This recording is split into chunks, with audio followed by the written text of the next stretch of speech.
Good evening, my friends. This is Paul, and today I'm going to be doing a dual review of Super Mario Maker for both the 3DS and Wii U. Now, I've reviewed this game before on the Wii U without footage, but I've never reviewed the 3DS version in any capacity, though that's not for lack of trying, as I rented the game from Gamefly months ago, but just didn't know how to mute previous videos that I did, because I didn't know how to capture 3DS footage. So I decided to do one even better. I captured all new footage, then spliced it together with the old, so that in case you didn't see any of my reviews, you can see it all fresh here. So, congratulations. So, the games are pretty much identical. The 3DS version only came out because the Wii U was doing so badly, and Nintendo was like, we gotta have an audience for one of the Wii U's few definitive must-buy games. And so the 3DS version came with basically the only changes being you couldn't use the mystery mushroom, you couldn't search for the levels you wanted that were created by other people. The graphics, obviously, weren't in HD, and you couldn't share your levels, except through Street Pass, which was kind of lame. Now, the one thing the 3DS version did have over the Wii U version was that it had this all-new Mario Challenge mode that had new levels created by Nintendo and new tutorial scenes by Mario and Yukamura, who are the guides in the Wii U version.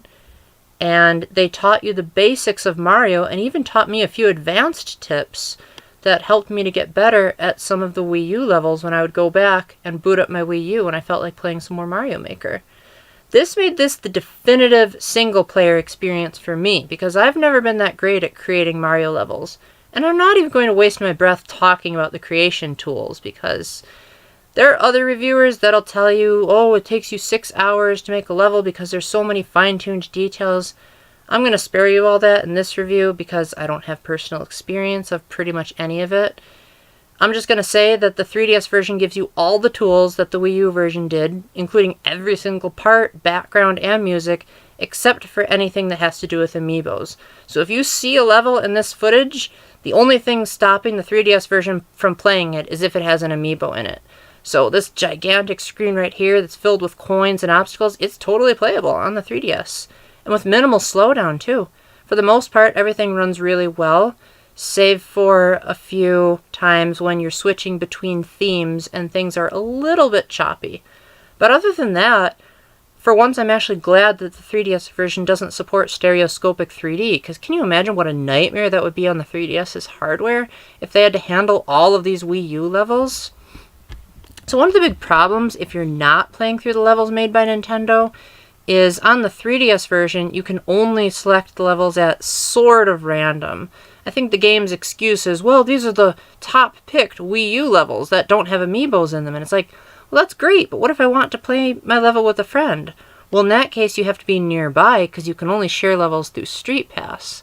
And while it's cool that you can share incomplete levels, that's just not enough. What if I want to play a level made by, say, someone that lives halfway across the state? Well, too bad. I'd have to get the Wii U version just to do that.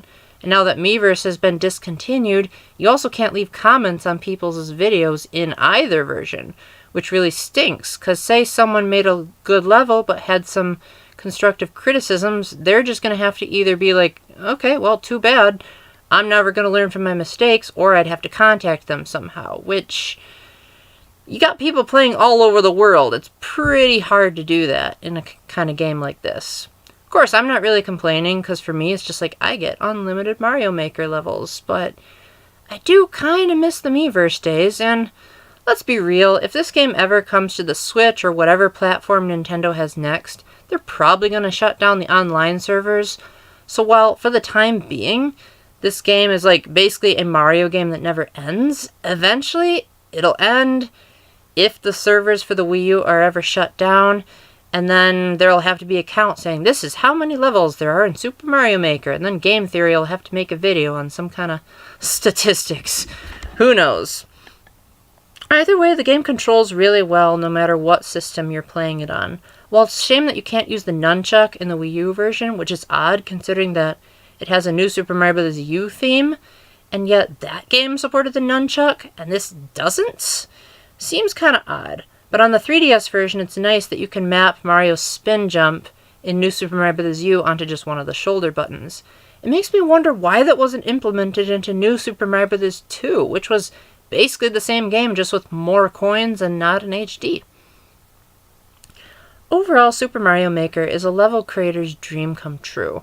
It features millions upon billions of levels created by fans, and while there are some good ones and some really, really bad ones in this collection, overall, this game's going to keep you busy, because even if you don't like user-made content, you still have some incredible levels made by Nintendo themselves, and if you're not good at Mario, this is an incredible place to start. If you want specific levels, I would definitely recommend the Wii U version without hesitation, because that actually gives you tools to be able to calculate which levels you want to play. And there are also a ton of event levels that get you additional amiibo costumes. Speaking of which, these games are a blast to 100% complete, with the 3DS version having like 19 different worlds you can explore, and the Wii U version having a ton of costumes to collect, including a Mario Paint minigame, which I haven't actually played, but apparently it was so iconic that it made it as an assist trophy in Super Smash Bros. Ultimate, so that's really pretty darn amazing. One of the few major gripes I have about both games is the unoriginality in the music. When you're editing the games, sure, it's really cool seeing all these, or hearing, more accurately, all of these renditions of the tunes that you've known and loved for years, and the fact that they even compose brand new music for themes that didn't exist in the games of origin, like a new airship theme for Super Mario Bros. Style. The problem is that once you actually get into the level, it's the exact same music ripped straight from the original game.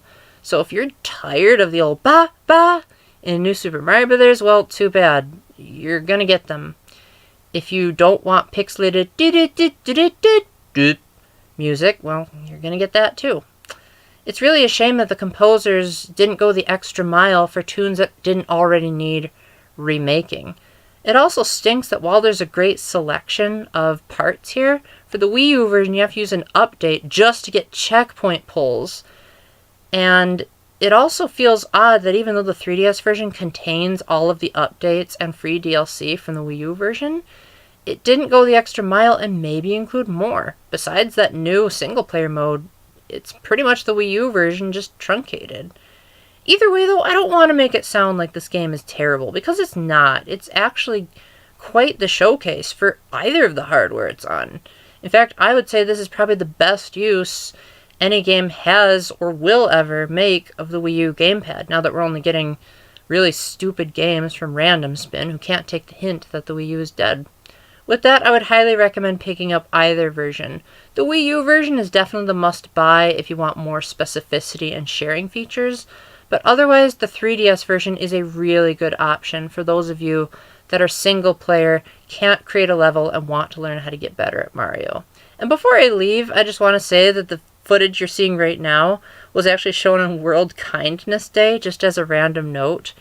And my sister was asked, "Oh, Paul, it's World Kindness Day." And I said, "Well, you got to say something kind." Well, we're not on the level anymore. But anyway, so for the previous one that you saw, her kind remark the first time around was, "Oh, I'm sorry that you died." And then when I actually beat it, my kind remark was, "Well, I'm glad that the level's over. Sorry for if there's anyone watching this who actually made that level, but I'm sorry, but I did not like that level. I do hope that you will learn from your mistake and make a better one." Anyway, enough rambling. Thank you very much for watching, guys, and if there's anything I missed in the comments, please let me know and tell me how I might be able to answer more of your questions. And until the next time, keep the faith, stay epic, God bless, and hopefully you can make an epic Mario level that even I can play. Bye!